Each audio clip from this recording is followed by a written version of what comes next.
Estamos empezando este nuevo curso del año 2019, donde el curso se llama Los Jardines de Kabbalah, Sabiduría Judía para tu Vida, Los Jardines de Breslev, todo eso. Porque Kabbalah es obviamente lo que manejamos, que es la dimensión interior de la Torá. Sabiduría Judía para tu Vida significa que no vamos a hablar tanto de abstracciones o niveles espirituales o cuestiones desenganchados de nuestra vida general, sino cómo la sabiduría de la Kabbalah puede mejorar nuestra vida práctica, concreta. Y se llama Los Jardines de Breslev. ¿Qué significa los jardines? ¿Qué significa Breslev?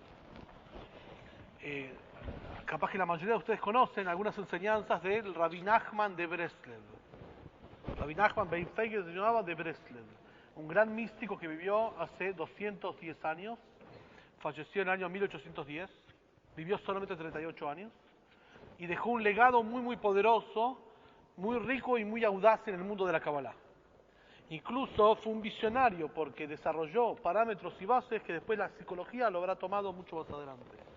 Sobre la vinculación en sus orígenes de la psicología y Freud con la Kabbalah, ya un día lo vamos a hablar, un día lo mostramos, el intercambio epistolar que tuvo Freud con el quinto Rebbe de Chabad, porque él se fue a tratar con Freud, y hubo muchos puentes vinculantes y también con otros más, pero lo que quiero decir es que él fue un visionario, Nachman de Breslev.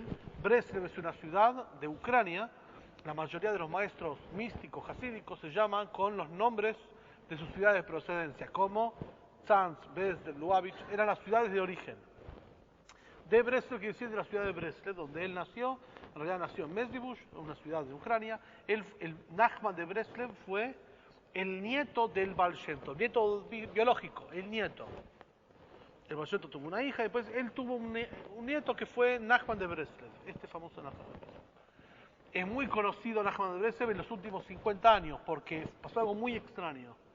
Él fue un líder, desarrolló la Kabbalah de forma increíble, pero tuvo mucha resistencia en su época y después que murió, él antes de morir pidió que no haya otro líder en su movimiento salvo él.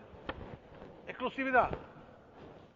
Entonces no siguió la tradición clásica de los grupos donde el padre formaba al hijo y lo iba siguiendo. Toda esa dinastía, que lo vemos por ejemplo en el movimiento Lubavitch con 7 líderes, generaciones y otros movimientos también, no lo vemos en Nachman porque él pidió que no haya otro líder. En el lenguaje de él dice, mi luz permanecerá ardiendo hasta la época del Mashiach, es decir, no quiero que dejen seguidores. Y por eso fue considerado un movimiento muerto, porque no había un líder vivo que lo sigue. Todo esto pasó durante 150 años, 150 años. En el año 1960 empezó a reverdecer, a través de la búsqueda espiritual que el mundo tenía en general, un reverdecer de las enseñanzas de él, y mucha gente, judía y no judía, descubrió en sus textos manantiales de agua fresca que le hablaban a él. En los textos místicos de él descubrió una potencia muy increíble, que él era como un líder, no un líder que exponía sus ideas en forma remota, sino como un maestro, un guía, un gurú espiritual. ¿Va?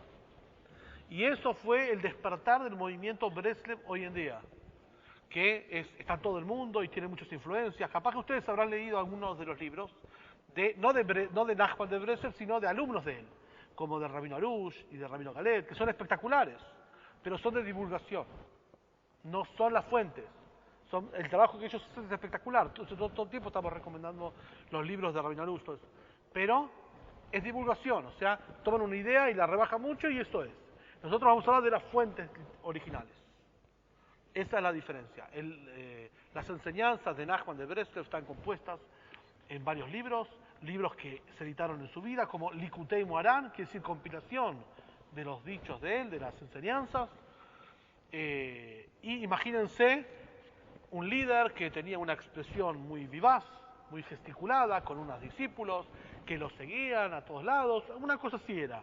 No era más de académico, sino era más experiencial.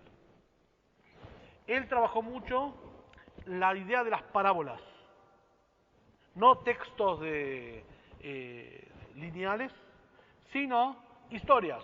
Historias, o sea, que sus textos son similares a como desencriptábamos los textos del Zohar, que es algo muy raro, muy críptico, muy imagen fuerte y poderosa, pero hace falta explicar. Cuando hablamos de jardines, nos referimos a un modo de estudio de la Torah. Hay muchos modos de acercamiento a los textos de la Torah. Está el pshat, que es la cuestión literal, está la halajá, que es la normativa, está el musar, que es la filosofía y la ética, está la Kabbalah clásica, está la Kabbalah de Nachman de Breslev, etc. Cuando hablamos de el Pardes quiere decir los jardines. Hablamos de un tipo de estudio que no tiene como función academicismos, no tiene como función obtener conocimientos generales, sino tiene otra función. ¿Cuál es la función? Detenerse sobre algún aspecto y profundizarlo hasta la exasperancia. En un jardín, uno que va a un jardín a caminar, no va a caminar. Camina por la calle. ¿Qué quieres conocer? Por ejemplo, ahora viene la festividad de Pesaj. Tenemos que saber cuáles son las prácticas básicas de Pesaj. Bueno, ahí es como caminar. Estudias, te sirve y chau. Pero el pasear por un jardín es otra cosa. Uno va para pasear por un jardín, se detiene en cada flor, en cada mariposa, empieza a observar sobre la misma hoja de un árbol muchas cosas, como la sombra, como la hoja da sombra, y justo debajo de la sombra hay una hormiga que levanta algún palillo, y ese palillo se forma un hormiguero, etcétera, etcétera. O sea que el objetivo del concepto de Pardes es detenerse y observar. Tal como el Zohar empieza sus pasajes. Cada pasaje del Zohar comienza con las palabras en arameo, Tahazi, venía a observar. Observar detenidamente. Que este es un poco el objetivo. No vastedad, como hicimos otros años de abarcar muchos temas, sino detenernos en algunos cuantos temas y tener la experiencia de ver el mismo tema de diferentes ángulos. ¿Cuántos ángulos? ¿Cuántos? En cantidad, número. Más.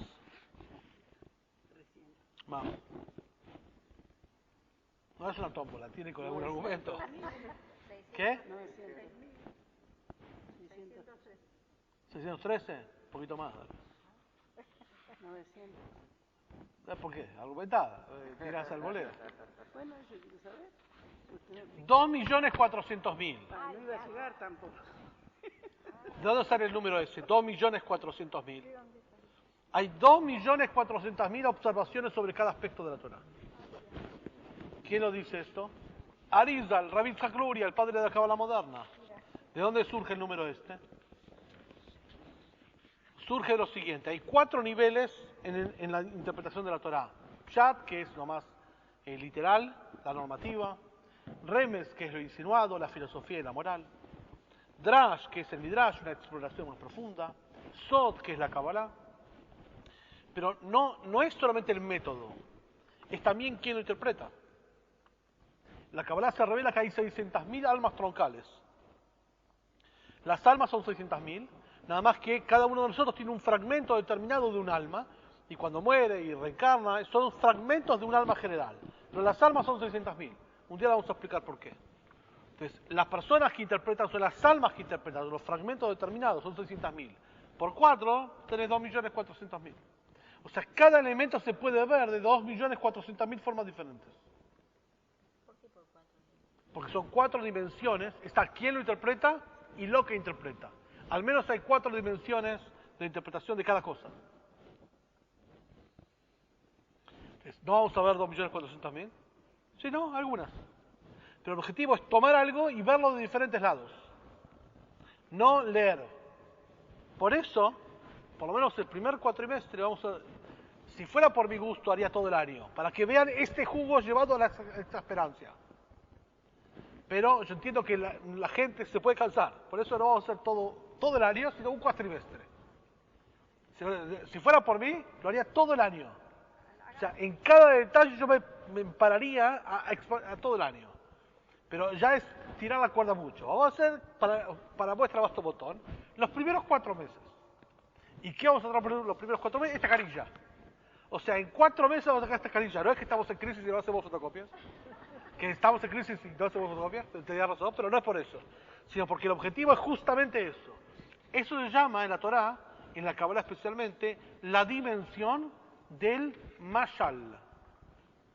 Esto que vamos a ahora se llama en la Kabbalah la dimensión del mashal. ¿Qué es el mashal? La mashal quiere decir parábola. Hay un libro del Tanaj, de las Escrituras Sagradas. Acá tienen Biroves si quieren. Hay un libro del Tanaj que se llama Mishlei. Quiere decir parábolas, llamado Proverbios. Capaz que se conoce con el nombre de Proverbios. Pero en realidad es parábolas, en hebreo, Mishlei. Es un libro que está lleno de parábolas, lo escribió el rey Salomón. Y es parte de las Escrituras Sagradas, de los libros del rey Salomón que están en las Escrituras, en el Tanaj. ¿Y cómo comienza el libro del rey Salomón? Todo esto para explicar lo que vamos a hacer.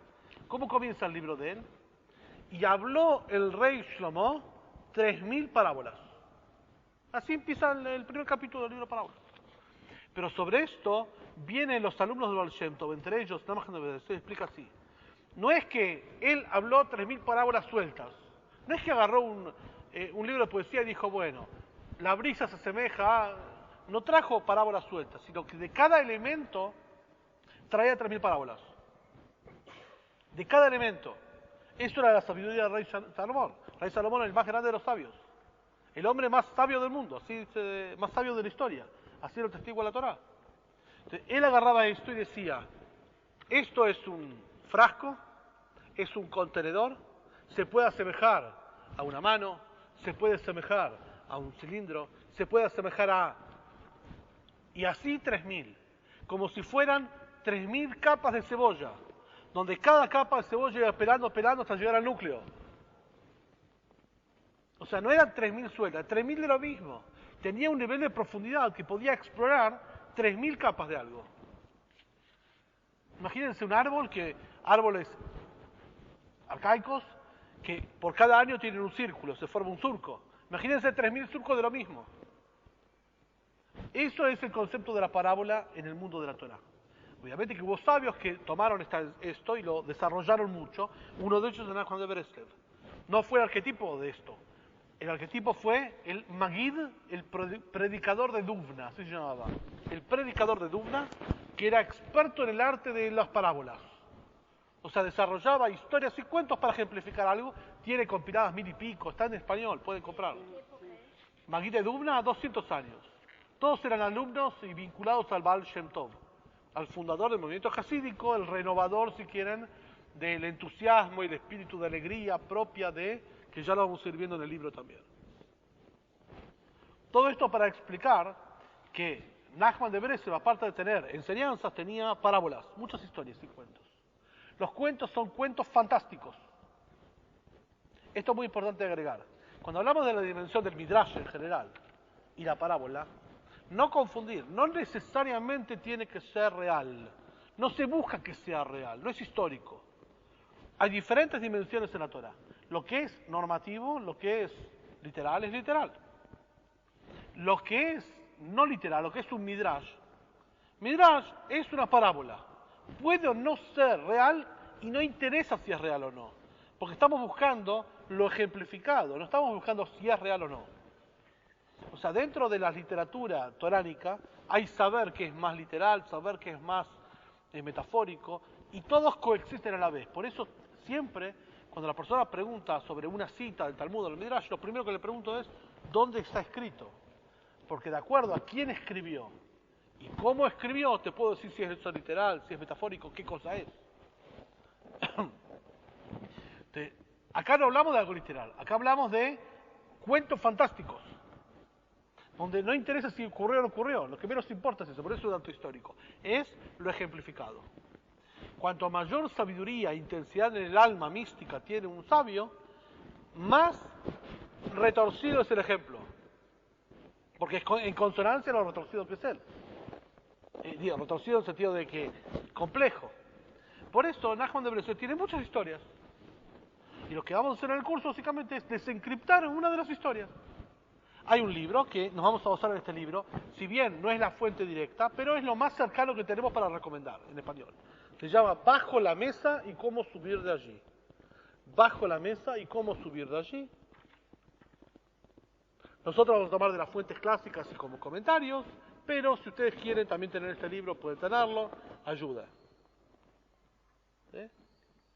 Entonces, el libro, y así como otros libros, hay un centro hoy en día, el movimiento Breslev, de las enseñanzas de Breslev, se diseminó por todo lado del mundo, y es algo muy muy grande, y tienen un centro de investigación de Breslev que publica libros en español, es algo muy grande. Y hoy en día está considerado como el gurú espiritual más alto,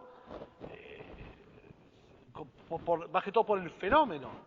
Que una cosa es una dinastía, que hay líderes visibles y esto, y otra cosa es alguien que dejó sus enseñanzas como miles de sabios de Israel hace un montón de tiempo, y de repente una conjunción de cosas, la sede espiritual de la gente, la búsqueda de significado y sentido, y un montón de cosas llevaron a que Nachman de Breslev sea el gran gurú espiritual de todos, que es algo increíble. Porque uno pensaría que un gurú tiene que ser alguien vivo, y no. Por eso pueden ver ustedes por YouTube las grandes manifestaciones que hay cuando, antes de Rosh Hashanah, la gente va a su tumba, cuando fallece, viaja a Uman, que está enterrado en la ciudad de Uman, en Ucrania, y van y hacen toda una ceremonia en honor al Rebbe, y hacen cánticos y todo eso, algo muy grande.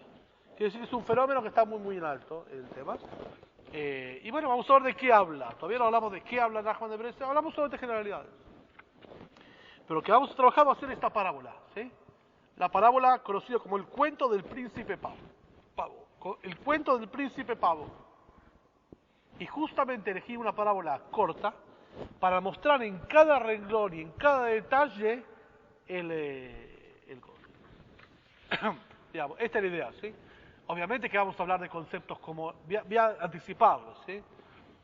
Conceptos como la alegría natural del alma, el concepto de alegría. Muchas veces, en muchas partes, el concepto de alegría se confunde con plenitud, se confunde con bienestar y se confunde con felicidad.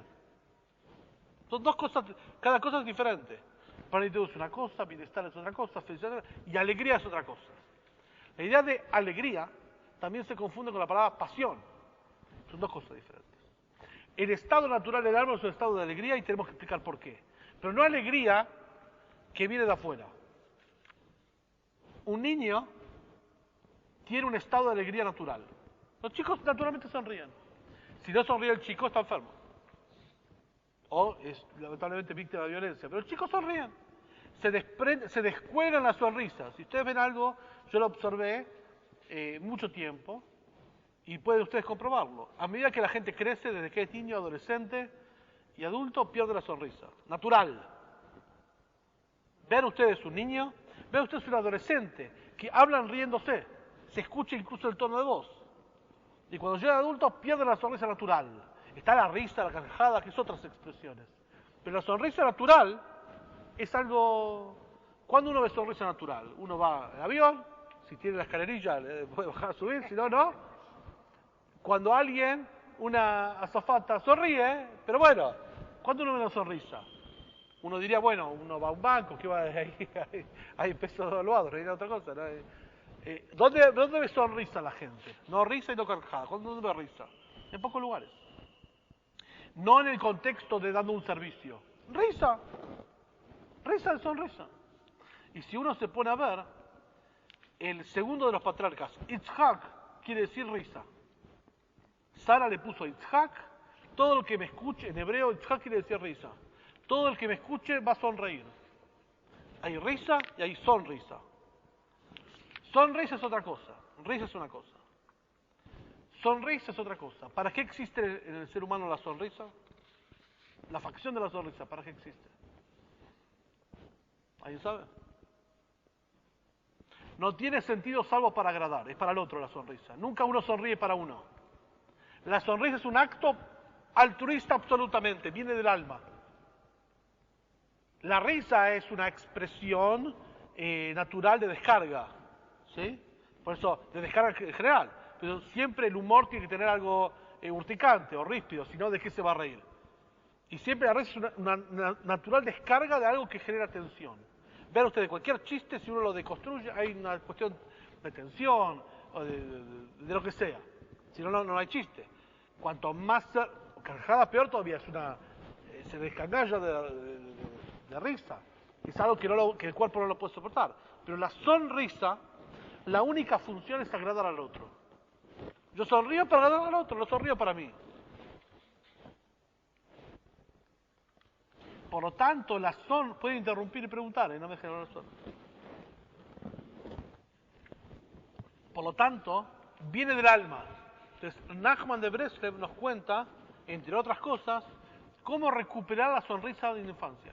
No la sonrisa tonta y boba, sino una sonrisa natural del alma que surge de un estado del alma. Es una cosa que vamos a ver. También vamos a desarrollar anticipo lo que va a venir en el curso, solamente para líneas, ¿sí? Perdón, es como el niño interior. El niño interior es una cosa. Acá hablamos de recuperar algo que el ser humano pierde en la adultez. La pregunta es por qué lo pierde en la adultez y cómo lo recupera. Que viene del alma. El niño, que quiere decir, en un estado de adultez, recuperar algún aspecto de la niñez. Eso es correcto. No transportar al niño en uno, porque sería como dos fulgencias. Pero sí algunos rasgos que el ser humano en su adultez pierde que lo podemos recuperar. Eso explica en el libro, por ejemplo, en la parábola. Otro, lo que habrán escuchado alguna vez ustedes, que es la palabra itbodedut, como reemplazo de la plegaria o viceversa. Que eso quiere decir la meditación profunda y la respiración que se logra a través de una meditación profunda, etcétera, etcétera. Toda esa actitud de introspección y meditación llamada itbodedut vamos a desarrollar en el libro. Si quiero explicar qué significa itbodedut.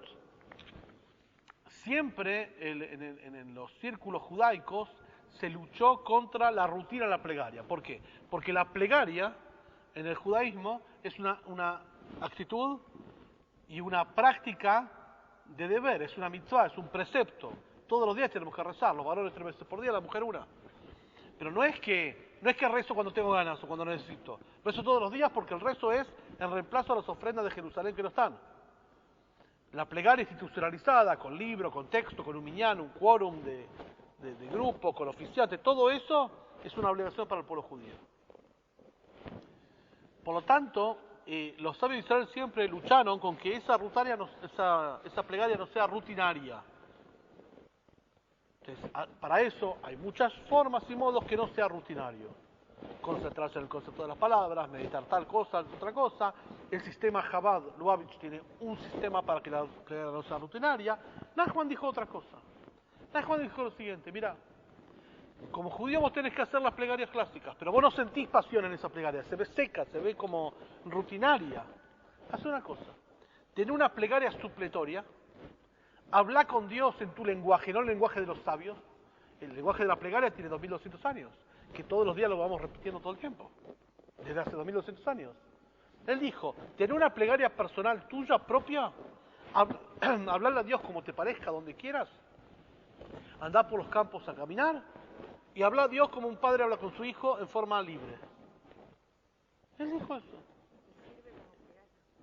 Ahí va. Escuchá lo que decís. Hablar. Ahora, si yo digo hablar con asociación libre y escuchar lo que digo, no está muy lejos de lo que es una psicoterapia. Hablar lo que te parece, lo que te salga de mente. Asociación libre. Escuchar lo que decís. Hablarle a Dios, pero escuchate vos en total soledad. No hay mucha diferencia al principio de la psicoterapia. Eso se llama itbodedut.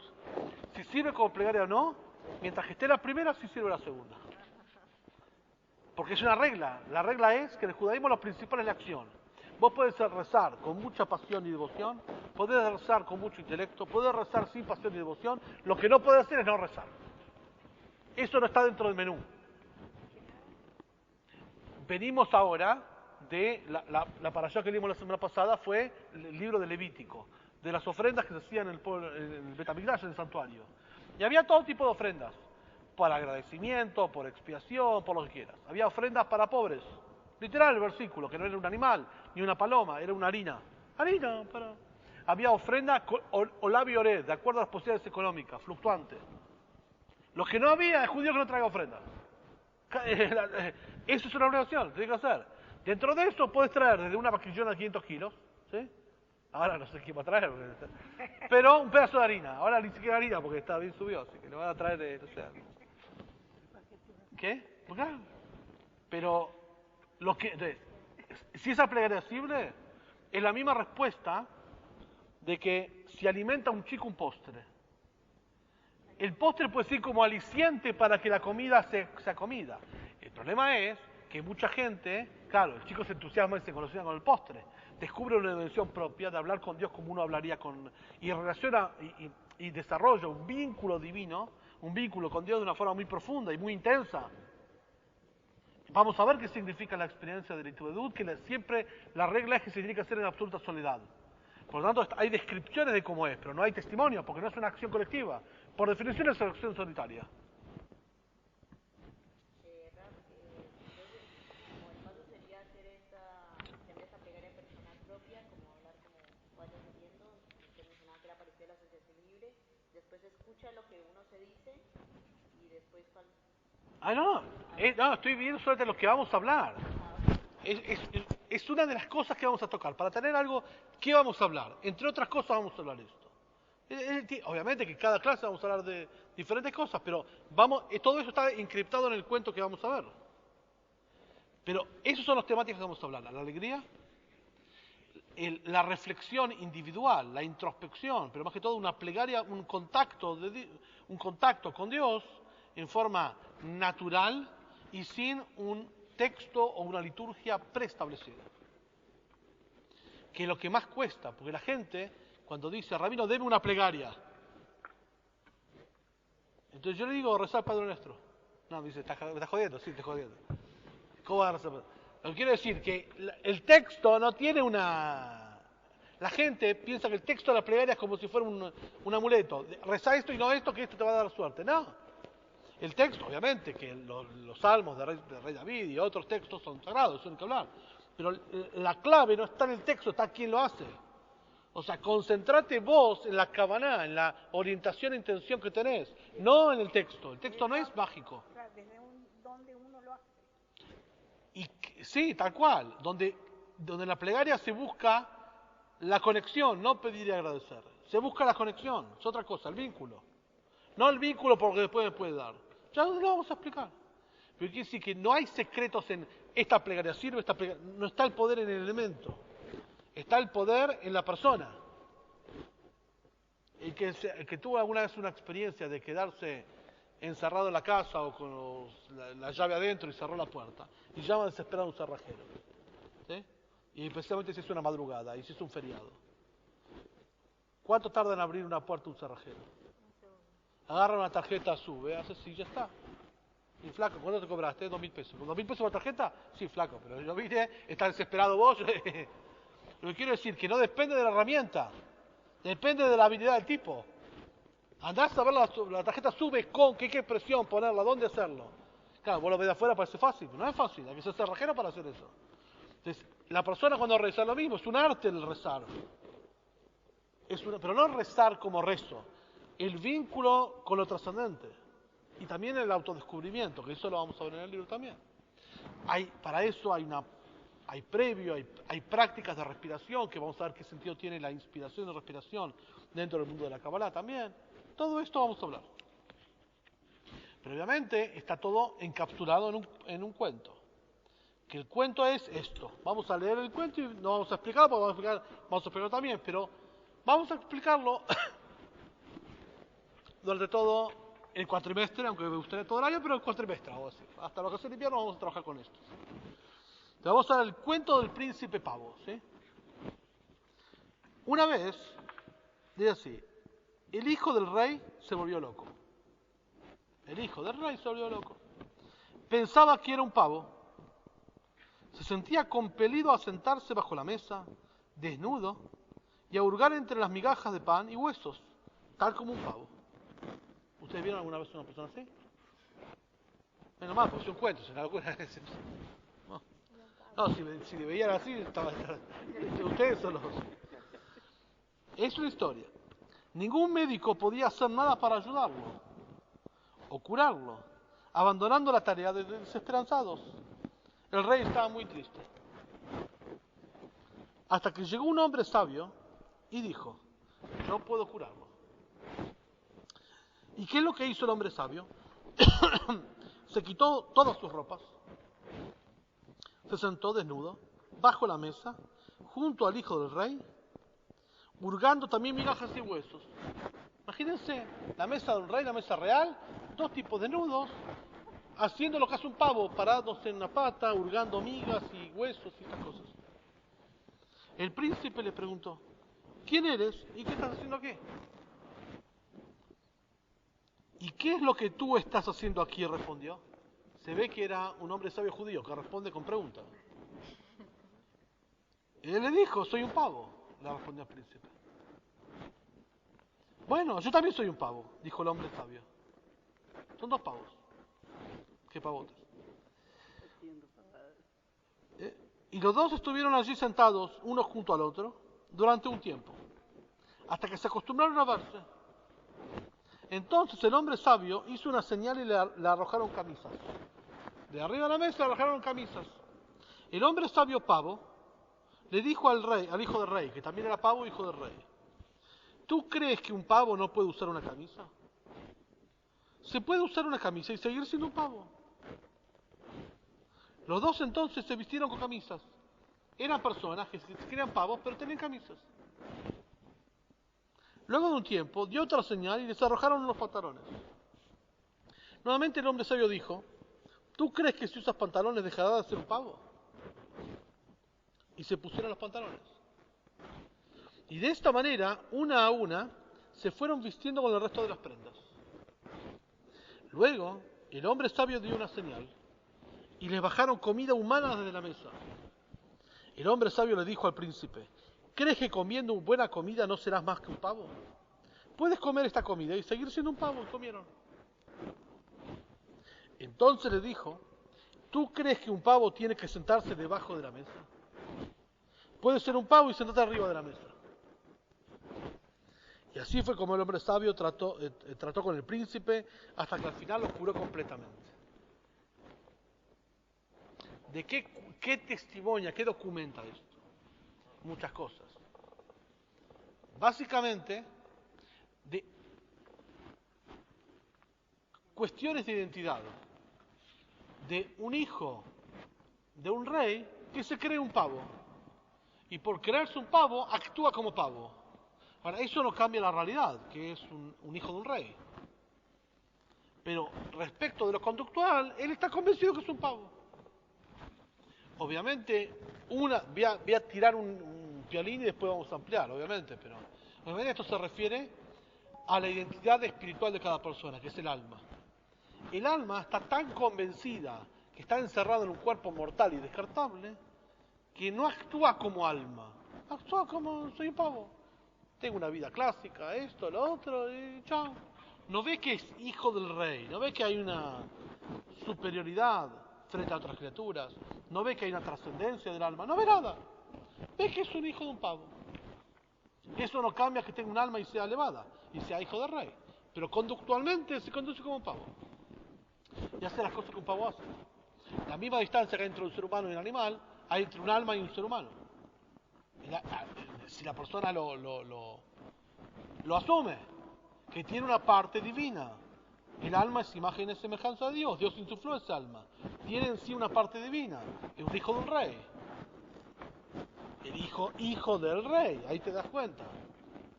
Pero la gente conduce como pavo. O sea, como pavo quiere decir haciendo pavadas, digamos. Teniendo una vida convencional sin darse cuenta que dentro de él hay cuestiones trascendentes. Y que esas cuestiones trascendentes no alcanza con saberlas. Hay que dedicar tiempo y espacio.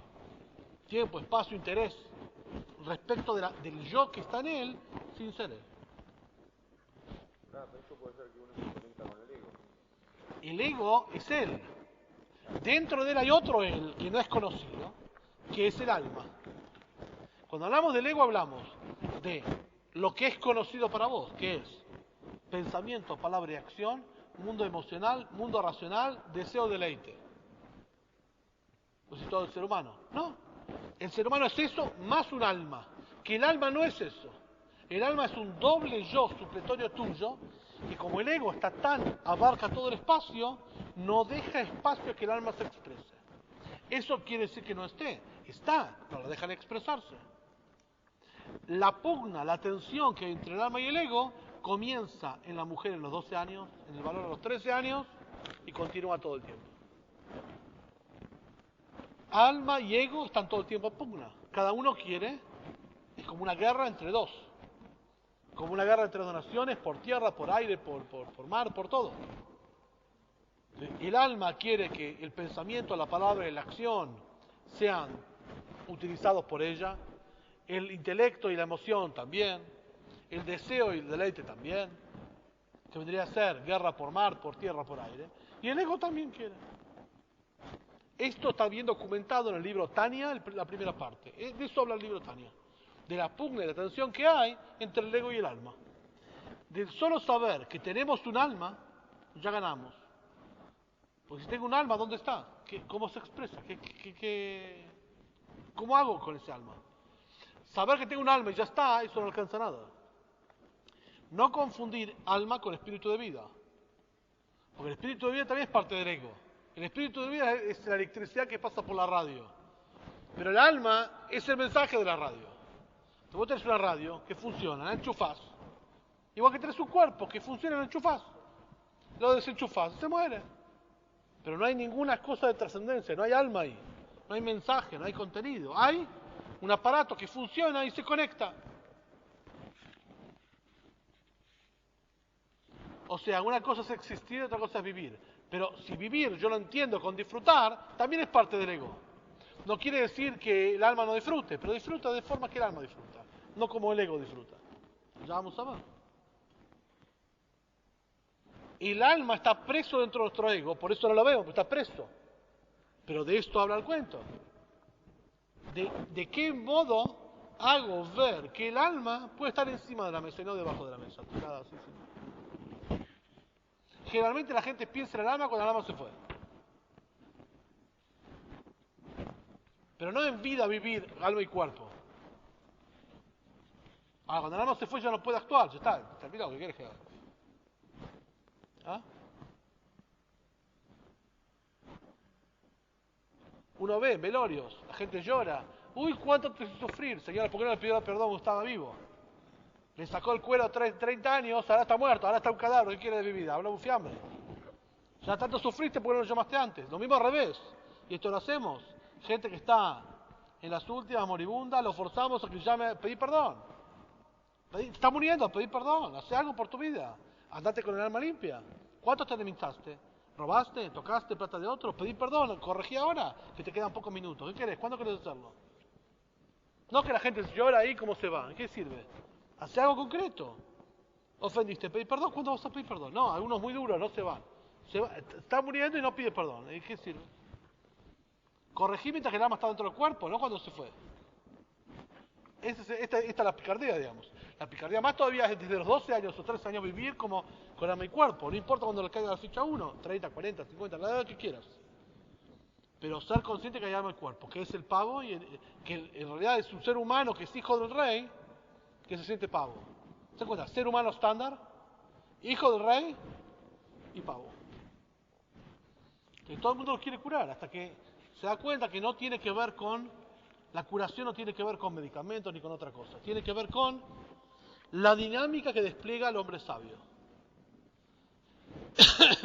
El hombre sabio no le provee al pavo ninguna respuesta, solamente le da preguntas y modelos. Él come comida de humano y le dice, ¿qué haces? Yo soy pavo y como comida de humano, vos también lo podés hacer. Pero no le da respuesta, le dice, ¿quién te dijo que un pavo no puede comer comida? Coma. Se pone la camisa. ¿Y quién te dice que un pavo no puede tener camisa? Sirve como modelo, como espejo, y sirve como pregunta. Si uno lo va a leer varias veces, de hecho lo vamos a leer hasta la esperanza, vamos a tener el curso de memoria seguro el texto este, porque lo vamos a ver de diferentes, 40 lados diferentes. Pero lo que está hablando acá básicamente es una dinámica clásica que si yo no supiera qué es esto y que es el cuento de Nachman Breslev, diría que es lo mismo que la dinámica de una terapia, de una psicoterapia, exactamente lo mismo. Donde el hombre sabio, el terapeuta, se hace confidente de la otra persona, no se monta en un nivel superior, sino el hombre sabio que diría, bueno, le doy una receta. Soy hombre sabio. No, un hombre sabio se tira al piso con el otro haciéndose el pavo. Para que haya empatía, sin dejar de ser hombre sabio. O sea, no se enchastra con el otro. Está con el otro sin enchastrarse, que es todo un desafío. Porque la clásica es enchastrarse con el otro, pero no, él sabe que es un hombre sabio. Se baja al otro para indicarle, para subirlo, ¿no? Para subirlo encima de la mesa, porque estaba debajo de la mesa. Debajo de la mesa es, en términos coloquiales, debajo de la lona. Estaba en la lona. Tiene que subir encima de la lona. Después se forma una empatía entre los dos, sabiendo que los dos se creen pavos, donde el pavo, el hombre, el hijo del rey se cree un pavo, y el sabio hace que se cree un pavo. Son diferentes identidades, y despacito lo va llevando hasta la conciencia de que en realidad no hace falta para hacer determinadas cosas ser un ser humano, se puede ser un pavo haciéndolo. ¿Qué significa? Para acceder al mundo espiritual y que el alma se revele, no hace falta ser el prototipo o, digamos, el physique to role de una persona espiritual, como que una persona entendería. ¿Quién dice que para hacer estas prácticas una persona tiene que ser determinadas características? Determinada identidad espiritual, determinada... No, cualquiera lo puede hacer. ¿Quién dice que para acceder a algo tiene que ser tal cosa? No, cualquiera lo puede hacer. En el ritmo natural de una vida común, que uno pelea con los cheques y pelea con esto y pelea con otro, puede tener un espacio de vida espiritual y el alma se empieza a expresar dentro de la cotidianidad, no dentro de la montaña o del Himalaya o de estas cosas. Donde el pavo dice, no, yo soy pavo. No, vos sos hijo del rey, pensás que sos pavo. Y mientras tanto podés hacer cosas de hijo del rey, no hace falta que seas... quédate como pavo, pero incorporá hasta que después lo convence de estar encima de la mesa y despacito lo va llevando hasta que logró curarlo, es decir, revelar su verdadera identidad espiritual, que es un hijo de un rey. Digamos, el trayecto de que el alma se mimetiza tanto con las cuestiones clásicas del ego y cotidianas, hace que el alma se empolve y se entumezca y no dé señales de vida, separando el alma de la energía de vida, es otra cosa, ¿sí? Entonces, digan algo, si respiran. Soy un ser humano, sí, Pablo. Pon un poquito más de... Acá cuando dijo la sonrisa, la alegría, ¿cuál es la alegría? ¿Cuál es la diferencia? No, lo que hablé... antes. Sí. No con el cuento, antes del cuento. ¿Te gustó la alegría? Sí. Porque a veces uno no sabe si está con... La mayoría... Por eso, lo principal es saber lo que no es alegría. Vamos a empezar al revés. Bueno. Alegría no es lo que uno entendería que es alegría. Que uno lo asociaría con palabras como bienestar, como plenitud y como felicidad. Todo eso no es alegría, que se refiere a la alegría del alma natural. No es eso, porque eso uno lo logra con cuestiones de afuera. Busca la palabra felicidad, busca la palabra plenitud y vas a ver que en tu vida busca. Y siempre son, cuando tenga esto, cuando haga esto, ahí voy a tener plenitud y felicidad y alegría. Que no son cuestiones materiales, puede ser títulos universitarios, lo que quieras. Pero viene de afuera. La alegría del alma viene de adentro.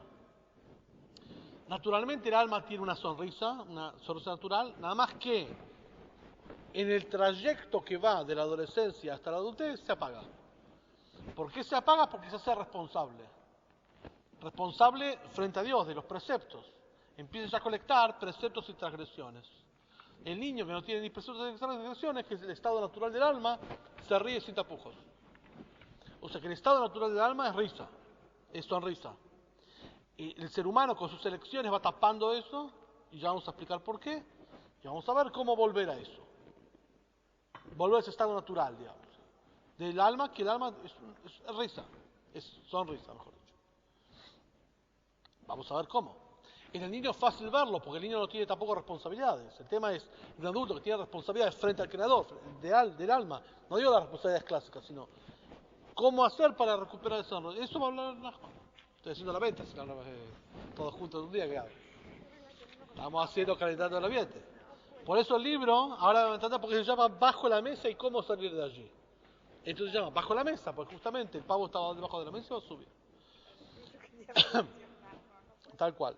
Hay muchos cuentos de Nachman de Breslev y muchos libros que explican los cuentos de Nachman de Breslev, Pero, sin duda, cada capítulo es para desencriptar, desarrollar, especialmente cuando hay muchas enseñanzas que están fuertes en el libro de él que lo, que lo desencriptan. Para tomar una de las enseñanzas que vamos a hablar también en el cuento, y capaz que es la enseñanza quizás más conocida de él, de Nachman, es lo siguiente. Van a ver como en cada enseñanza él habla con parábola, no habla como un texto de ensayo.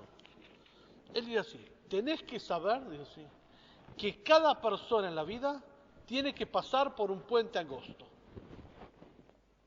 Así dice: tenés que saber que cada persona en la vida tiene que pasar por un puente angosto. O sea que el trayecto de la vida es un puente angosto. Y cada uno tiene su puente angosto y nadie zafa de eso. Lo principal, dice, y la regla principal es no traerse al pánico. No traerse al pánico, no tener miedo. No autollevarse al pánico. En hebreo es muy puntilloso. En hebreo es lo itpajed, que la persona no traiga a sí mismo miedo. Lo itpajed klal, así dice. En hebreo sería vedá, tenés que saber, shadam tzarich leilech begesher tzar meod. Una persona tiene que ir en un puente angosto, veaklal veikar, y lo principal y la regla fundamental, lo itpajed klal, no llevarse a un estado de miedo. Hay que transitarlo. No llevarse a un estado de miedo quiere decir no pensar en el miedo. Esto en sí mismo es un precepto de la Torá. El precepto número 610 o 11, al final de la Torá, cuando habla de salir a la guerra, hay una prohibición de pensar en el miedo para el que va a la guerra. Porque uno va a la guerra con el nombre de Dios. Si tenés miedo es porque tenés transgresiones que decís Dios me va a castigar. No, si vos salís ganás seguro. La pregunta en esto sería: ¿cuál es el puente angosto que uno tiene que pasar? No nos quedemos, esto siempre hacemos el ejercicio de la orina. El ejercicio de la orina, ¿sabes cómo es? Cuando vas a hacer, no voy a hacer ninguna cosa escatológica. Cuando vas a hacer un análisis de orina, ¿qué te dice el tipo? El primer chorro tírelo, el segundo sirve. El primero viene ya acumulado, envenenado, no sirve para nada. Lo mismo acá. La primera idea que te surge, tirala, esa no sirve. Necesitamos una exploración profunda. ¿Cuál es tu puente angosto? Porque lo primero que aparecería en nuestra vida cotidiana es los desafíos básicos que están a la mano. No lo más profundo, lo que está a la mano. ¿Sí? Desde económicos hasta cuestiones del amor, pero las cosas que están a la mano. Pero a eso no se refiere, que el objetivo de la vida es pasar por un puente angosto. Hay cosas mucho más trascendentes e importantes que la transitoriedad. Más allá de que lo acuciante nos puede boicotear. Porque lo acuciante a veces es tan acuciante que uno no ve otra cosa. Pero esto es lo que te dice Nachman de Breslev. Tu vida es un puente angosto, no es un desafío transitorio y temporal, que como para vos es acuciante lo ves como lo importante. No, el transcurso de la vida es uno más. Pero tu vida es un puente angosto. Hay desafíos puntuales para el alma, dentro del cuerpo, y eso uno tiene que desarrollar. Y saber qué es. Para eso, estás solo, porque el desafío es solo. Nadie te puede ayudar. Tenés que transitar el puente angosto solo. Y la persona es llena de miedo. Hay varios videos, que después voy a hacer un grupo de WhatsApp para este curso. Como yo prometo y no cumplo. Capaz que después, cuando terminemos el curso en 2020, lo voy a hacer el grupo de 2019, pero no soy político, por lo menos algo. Hay videos, varios videos que vean, muy divertidos, son de mucho vértigo, que hay diferentes pasillos y tránsitos. Estaba en Japón, o en lugar, China, Japón, por ahí es. Montañas que deben tener 2000 metros, y galerías y pasillos transparentes. Entonces, es como un paseo que uno hace y uno tiene que transitar por ahí.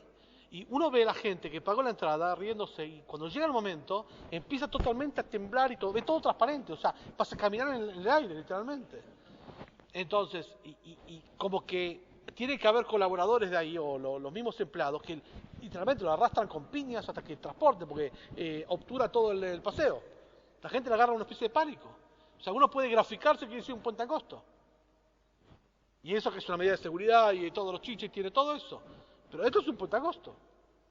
En la vida 10.000 veces peor, porque no es un puente de altura, es un puente de desafío. Un puente angosto. ¿Es un solo puente? Hay varios puentes, pero básicamente hay uno, que eso es el desafío de la vida. Entonces uno tiene que estar preparado para saber detectarlo, porque capaz que ya pasó, capaz que todavía no pasó, capaz que está adentro, capaz que estás en el medio y no sabes. Lo que menos pensás es un desafío. Hay que ver cuál es. Pero lo que es seguro es no tener miedo, no traerse al miedo. Traerse al miedo quiere decir pensar, me voy a caer, me voy a marear, me voy a esto, me voy a lo otro. Justamente no. Porque son desafíos fuertes de la vida, fuertes, que no tienen que ver de adentro para afuera, no de afuera para adentro. No necesariamente tiene que ver con lo que nosotros, por eso el primer chorro tiralo. Lo primero que se te ocurre en eso no es. Por eso el ejercicio de este año es un ejercicio justamente de reflexión continua. No nos quedamos en la superficie general, vamos adentro, afuera, a profundizar. Entonces, muchas veces nuestro puente angosto, y no hay forma de zafar, porque estas son las palabras de él, tenés que saber que cada persona tiene que pasar por este puente angosto. No hay forma de zafarlo. Como no hay forma de zafarlo, lo principal es para poder ser objetivo y llegar a punto es no tener miedo, no traerse al miedo. A veces ni sabemos cuál es nuestro puente angosto. Ni sabemos que tenemos que cruzar un puente angosto, y ni sabemos que tenemos alma. Es correcto. O pensamos que el alma es la energía de vida, es otra cosa. Porque el ego todo satura. Entonces la primera idea es separar alma de ego. Es correcto. Es correcto. Bueno. Y no es uno solo. La que tiene que cruzar el puente es el alma. Que no necesariamente tiene que ver con los desafíos clásicos de la vida que uno tiene. Aparte de eso, tenés otra cosa más. Por eso es tan importante dosificar las energías. Cualquier instructor, docente, de lo que sea, sabe que si hay diferentes secuencias en cualquier ejercicio, hay que ayudar al alumno que dosifique. Porque el alumno, de cualquier disciplina, sea deportiva, sea lo que sea, capaz que pone toda su fuerza de energía en algo y al fin y al cabo le falta todavía. Como el maestro está por encima B, te dice, pará, no te desgastes totalmente con esto porque el tranco es largo, tenés mucho tiempo. Entonces, tomátelo tranquilo porque va para largo esto. Entonces, lo mismo acá. Si la persona pone todo, esto es una frase del Zohar. Cuando uno pone toda su intensidad en las cuestiones del ego, que vendría a ser las cuestiones cotidianas clásicas, takfa de gufa, la fuerza del cuerpo es la debilidad del alma. Si el 99% de tu vida estás en eso, después no le pidas nada al alma, llegás destruido, filtrado, reventado. El alma no tiene expresión. ¿Y alguna vez nos podemos dar cuenta si estamos en camino? Por supuesto, pero primero todo sabiendo que tenés un alma. Ni que hablar, el libro habla de esto, tal cual. Exactamente, esa es el objetivo. La primera palabra de Nachman que dijo, sabé. O sea, te está avivado, tenés que pasar por esto. Pero lo primero es tomar conciencia que tenemos un alma. Y el alma no va a estar tranquila hasta que no tenga lo que tiene que tener el alma.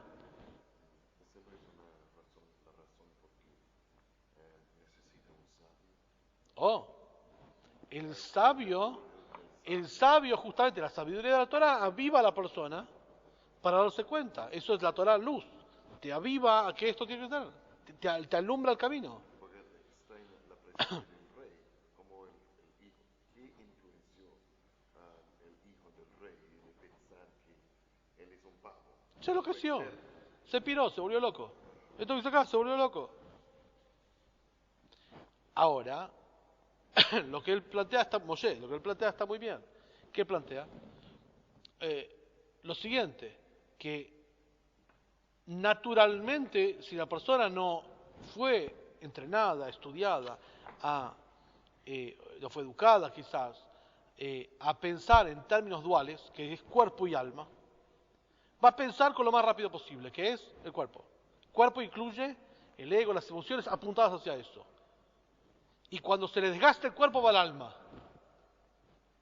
sea, cuando ya no tiene con qué tirar, ahí va la cuestión espiritual, la cuestión tal cual. Sí. Una pregunta, ¿por Sí. ¿El espíritu es un conductor, El espíritu de vida es la electricidad que pasa por el cuerpo. pero no tiene contenido? No tiene contenido. Es lo mismo que tienen los animales. El ser humano tiene parte como los animales, pero tiene alma.